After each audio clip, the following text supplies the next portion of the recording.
संभाजीनगरमध्ये एमआयएमला आणखी एक झटका बसलाय।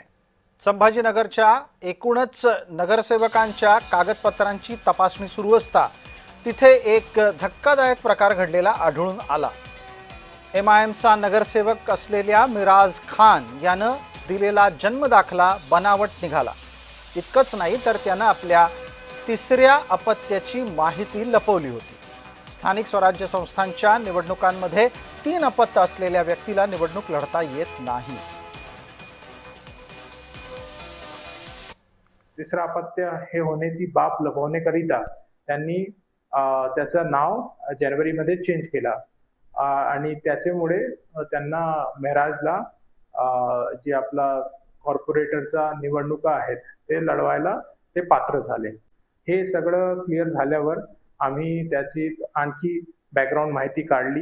नेमकं कोणत्या शाळेतून त्यांनी हे बोनाफाईड सर्टिफिकेट बनवला किंवा कुठून त्यांनी हे जे बर्थ सर्टिफिकेट आहेत फोर्स्ड बर्थ सर्टिफिकेट हे बनवला, हे सगळं खात्री करून आम्ही शेवटी काल हे प्रकरणांमध्ये गुन्हा दाखल केला आहे।